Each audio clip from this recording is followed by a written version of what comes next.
Friends, मैं हूं महेश महतो और आप देख रहे हैं हमारा यूट्यूब चैनल भूगोल फॉर यू। आज के इस लेक्चर वीडियो में हम लोग कक्षा 12 विषय भूगोल मानव भूगोल के मूल सिद्धांत के अंतर्गत इकाई 4 अध्याय 10 मानव बस्तियों के बारे में जानेंगे। मानव बस्तियों से संबंधित यह पहला लेक्चर वीडियो है।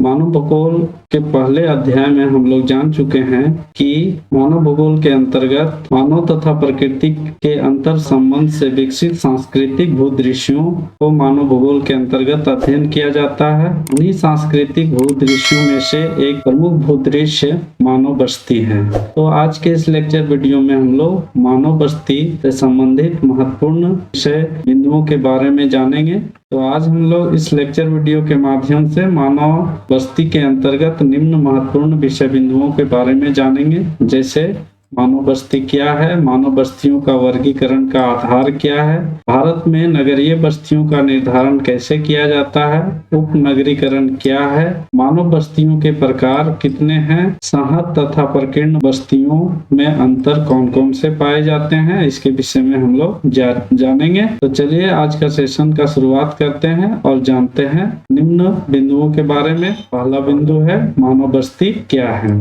सामान्य शब्दों में कहा जाए तो मानव बस्ती अस्थायी रूप से बसे हुए मानव निवास स्थल या आवासों के समूह को मानव बस्ती कहा जाता है। इसमें आवासों के आकार छोटी सी झोपड़ी से लेकर बहुमंजिला इमारत तक हो सकती है। मानव बस्ती किसे कहा जाता है? सामान्य रूप से मानव बस्ती मुख्य रूप से आवासों के समूह को कहा जाता है, जो या तो छोटे घास फूस की झोपड़ी से लेकर बहुमंजिला इमारत तक हो सकती है। मानव के मूलभूत आवश्यकताओं में रोटी कपड़ा के बाद आवास प्रमुख आवश्यकता होती है। इन्हीं आवासों के समूह को मानव बस्ती कहा जाता है। मकानों का स्वरूप, उसमें निवास करने वाले निवासियों के कार्य तथा उसकी संख्या बदलती रहती है।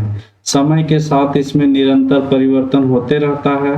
मानव बस्ती के अंतर्गत लोग, आवासों का समूह तथा उसके संसाधन आधारों जिस पर लोग आश्रित होते हैं को शामिल किया जाता है। मानव बस्ती के अंतर्गत इन चीजों को शामिल किया जाता है। मानव बस्ती में निवास करने वाले लोग, आवासों का समूह तथा संसाधन आधारों जिस पर लोग आश्रित होते हैं, अर्थात उनके संसाधन आधार के आधार पर ही मानव बस्तियां विकसित होती है। जैसे एक मछुआरा का बस्ती सागर तट के किनारे होता है, उसी तरह से खनन कार्य में लगे हुए लोगों की बस्ती खनन वाले क्षेत्र के समीप बसते हैं। इसलिए संसाधन आधारों को भी मानव बस्ती के अंतर्गत शामिल किया जाता है। मानव बस्ती का अध्ययन मानव भूगोल का मूल होता है, क्योंकि किसी क्षेत्र की बस्तियों का स्वरूप उस क्षेत्र के वातावरण से मानव का संबंध दर्शाता है। क्यों मूल आधार होता है मानव भूगोल के मानव बस्ती? क्योंकि मानव बस्ती में जो छाप दिखाई देता है वह वातावरण और मानव के संबंधों को दर्शाता है।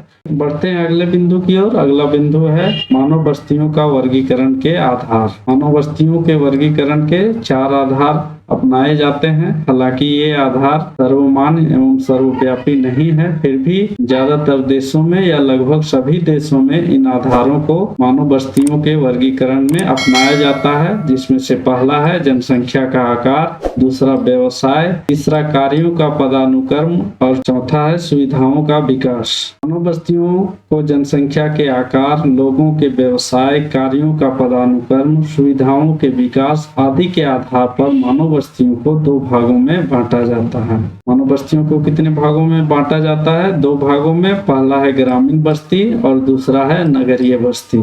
जिन आधारों पर मानव बस्तियों को 2 वर्गों में विभाजित किया जाता है, यह मानदंड सार्वभौम या सर्वव्यापी मानदंड नहीं है, किंतु लगभग सभी देशों में इन्हीं आधारों को अपनाया जाता है, जो निम्न इस प्रकार है। पहला जनसंख्या का आकार हम लोग देखे थे। पहला जनसंख्या का आकार है।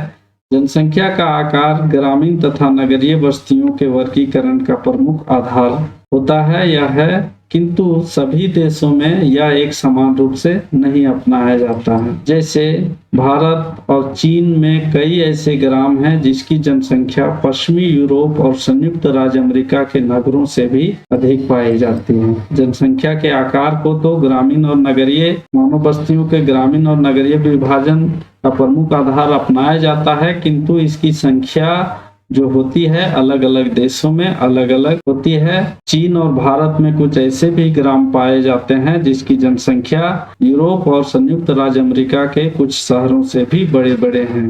दूसरा जो आधार अपनाया जाता है मानव बस्ती को वर्गीकरण का, दूसरा है व्यवसाय। ग्रामीण क्षेत्रों के लोग मुख्य रूप से कृषि, पशुपालन, मछली पकड़ना, लकड़ी काटना, खनन करना आदि प्राथमिक क्रियाकलाप में संलग्न होते हैं। ग्रामीण क्षेत्रों के लोगों का मुख्य व्यवसाय मुख्य रूप से कृषि, पशुपालन, मछली पकड़ना, लकड़ी काटना, खनन करना आदि प्राथमिक क्रियाकलाप में संलग्न होते हैं। वहीं नगरीय लोगों का जो व्यवसाय होता है वह गैर प्राथमिक क्रियाकलाप में संलग्न होते हैं, अर्थात द्वितीय और तृतीय चतुर्थ क्रियाओं में संलग्न होते हैं। वे निर्माण उद्योगों में लगे होते हैं, सेवा क्षेत्र में लगे होते हैं।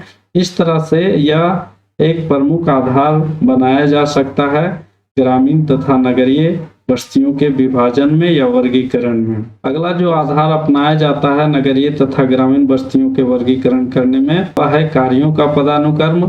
ग्रामीण क्षेत्रों में कार्यों का पदानुक्रम निम्न कोटि का होता है, वहीं नगरीय क्षेत्रों में उच्च कार्यों का पदानुक्रम पाया जाता है, किंतु यह भी आधार सभी देशों में समान रूप से नहीं होता है। कार्यों का पदानुक्रम जैसे संयुक्त राज्य अमेरिका में पेट्रोल पंप को निम्न श्रेणी का कार्य समझा जाता है, वहीं भारत में यह नगरीय कार्यों के अंतर्गत आता है। यहाँ तक कि एक देश के अंदर ही कार्यों का स्तर प्रादेशिक अर्थव्यवस्था के अनुसार अलग अलग होते हैं। अगला जो आधार अपनाया जाता है ग्रामीण नगरीय बस्ती को वर्गीकरण करने के लिए वह है सुविधाओं का विकास। ग्रामीण तथा नगरीय क्षेत्रों में जो सुविधाएं पाई जाती है उसमें अंतर पाया जाता है। इसके आधार पर भी ग्रामीण और नगरीय बस्ती का वर्गीकरण किया जाता है। सुविधाओं के विकास में ग्रामीण नगरीय बस्तियों को विभाजन का आधार के रूप में अपनाया जा सकता है। ग्रामीण क्षेत्रों में शिक्षा, स्वास्थ्य, आधारभूत संरचना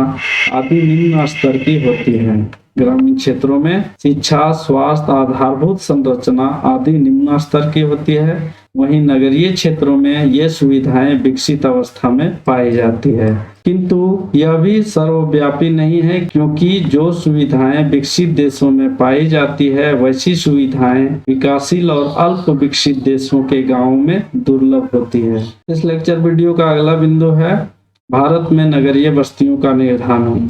अब भारत में नगरों का निर्धारण कैसे किया जाता है, तो 1991 की भारतीय जनगणना के अनुसार भारत में नगरीय बस्तियों को निर्धारण निम्न आधारों पर किया जाता है।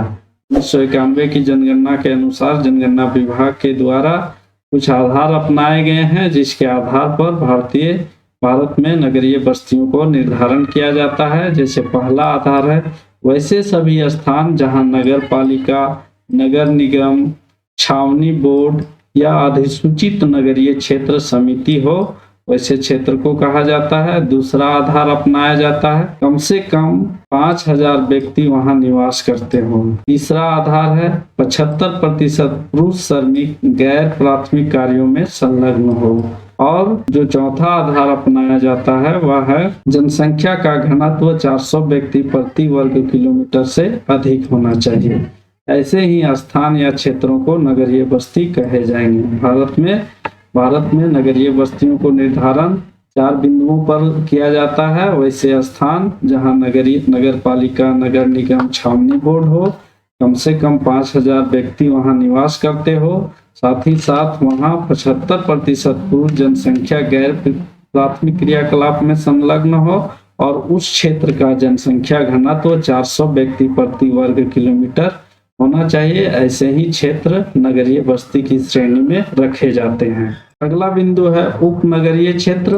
उपनगरीय क्षेत्र किसे कहते हैं? ग्रामीण और नगरीय बस्ती के अलावे एक नई प्रकार की बस्ती का विकास हो रहा है जिसे उपनगरीय क्षेत्र कहा जाता है या उपनगरीय कहा जाता है।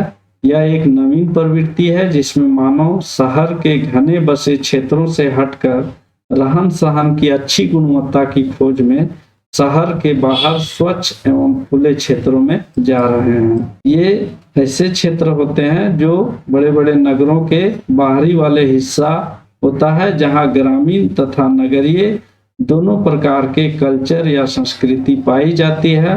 अतः ऐसे क्षेत्र को ही उपनगरीय क्षेत्र या उपनगरीकरण कहा जाता है। बड़े शहरों के समीप ऐसे महत्वपूर्ण उपनगर विकसित हो जाते हैं जहां से प्रतिदिन हजारों व्यक्ति अपने घरों से कार्यस्थल पर आते जाते हैं। ये जो उपनगरीय क्षेत्र होते हैं, यहाँ पर अधिकांश लोग जो कार्य करने वाले होते हैं वो प्रमुख नगर में कार्य करते हैं और प्रतिदिन उपनगरीय क्षेत्र से नगरीय क्षेत्र में आते जाते रहते हैं। सुविधाएं विकसित हो जाती है परिवहन की, जिसके कारण लोग प्रतिदिन अप डाउन करते हैं।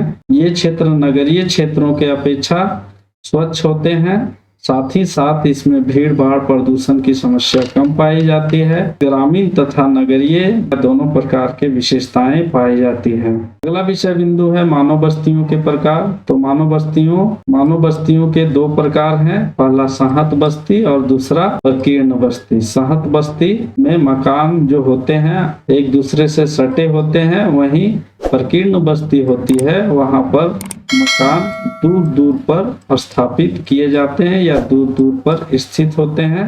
पहला सहत बस्ती है। तो सहत बस्ती उन बस्तियों को सहत बस्ती कहा जाता है जिसमें आवास एक दूसरे के समीप या आपस में सटे होते हैं। इस प्रकार की बस्तियों का विकास नदी घाटियों के सहारे या उपजाऊ मैदान में पाए जाते हैं। यहाँ रहने वाले समुदाय मिलकर रहते हैं एवं उनके व्यवसाय भी एक समान होते हैं। ये जो बस्तियां होती है उनके जो आवास होते हैं एक दूसरे से सटे होते हैं। साथ ही साथ इन बस्तियों का विकास समतल मैदानी क्षेत्रों में पाया जाता है। यहाँ लोग एक साथ मिलकर रहते हैं एवं सामूहिक रूप से व्यवसाय या कृषि कार्य करते हैं।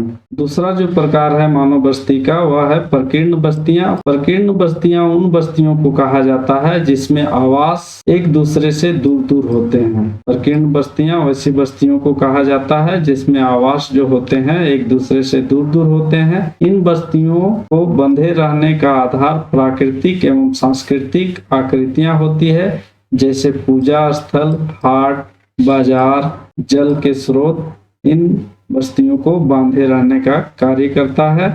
और इन बस्तियों का जो विकास होता है वह मुख्य रूप से ऊबड़ खाबड़ वाले पर्वतीय क्षेत्रों में देखने को मिलता है। अगले बिंदु की ओर बढ़ते हैं। अगला बिंदु है सहत तथा प्रकीर्ण बस्तियों में अंतर क्या है, या सहत और प्रकीर्ण बस्तियों के बीच कौन कौन से अंतर पाए जाते हैं जिससे ये दोनों को अलग किया जा सकता है। तो सहत बस्तियों में मकान एक दूसरे से सटे होते हैं, वहीं प्रकीर्ण बस्तियों में मकान अलग अलग होते हैं। दूसरा जो प्रमुख अंतर है, सहत बस्तियों का मुख्य व्यवसाय कृषि कार्य होता है, वहीं प्रकीर्ण बस्तियों का मुख्य व्यवसाय पशुपालन और लकड़ी काटना होता है। तीसरा अंतर है, सहत बस्तियां समतल उपजाऊ मैदान में पाई जाती है, वहीं प्रकीर्ण बस्तियां जो होती है पर्वतीय या ऊबड़ खाबड़ क्षेत्रों में देखने को मिलती है। सहत बस्तियों में खेतों का आकार छोटे छोटे होते हैं, वहीं प्रकीर्ण बस्तियों में खेतों का आकार बड़े बड़े होते हैं। अगला जो अंतर है, सहत बस्तियों में पानी निकास की उचित व्यवस्था नहीं होने के कारण गलियां जो होती है वह गंदी होती है, वहीं प्रकीर्ण बस्तियां साफ सुथरी होती है क्योंकि ऊबड़ खाबड़ पर्वतीय क्षेत्रों में स्थित होने से पानी आसानी से निकल जाता है, जिसके कारण गलियां यहाँ गंदी नहीं होती है। अगला जो अंतर किया जा सकता है, सहत बस्तियां में यहाँ के लोग सुरक्षा एवं खेतों में काम मिलजुल कर करते हैं। सहत बस्तियां के लोग जो होते हैं सुरक्षा का कार्य या खेतों में जो कार्य होता है वह मिलजुल कर करते हैं, वहीं प्रकीर्ण बस्तियों के लोग एकाकी जीवन व्यतीत करते हैं। तो दोस्तों, आज हम लोग मानव बस्ती के इस लेक्चर वीडियो में मानव बस्ती के अंतर्गत निम्न महत्वपूर्ण बिंदुओं को जाने, जैसे मानव बस्ती क्या है, मानव बस्तियों का वर्गीकरण के आधार कौन कौन से हैं, भारत में नगरीय बस्तियों का निर्धारण कैसे किया जाता है, उपनगरीकरण क्या होता है, मानव बस्तियों के प्रकार कौन कौन से हैं, तथा सहत तथा प्रकीर्ण बस्तियों में अंतर किस प्रकार से पाया जाता है। तो उम्मीद करते हैं दोस्तों आप लोगों को मानव बस्ती से संबंधित यह लेक्चर वीडियो जरूर पसंद आया होगा। अगर पसंद आया है तो इसे लाइक करें, अपने दोस्तों के बीच शेयर करें तथा हमारे चैनल भूगोल फॉर यू को सब्सक्राइब करके बेल नोटिफिकेशन को जरूर दबाएं जिससे आगे आने वाले नए वीडियो का नोटिफिकेशन आप लोगों को मिलता रहे। और अगर आप लोगों के मन में किसी प्रकार के प्रश्न या सुझाव है तो कमेंट बॉक्स में कमेंट जरूर करें। और भूगोल से संबंधित अन्य विषय बिंदुओं को अगर जानना हो तो हमारे ब्लॉग www.bhugol.net में विजिट कर सकते हैं। आप लोगों का बहुत बहुत धन्यवाद। मिलते हैं अगले नए वीडियो में, तब तक के लिए जय हिंद जय भारत।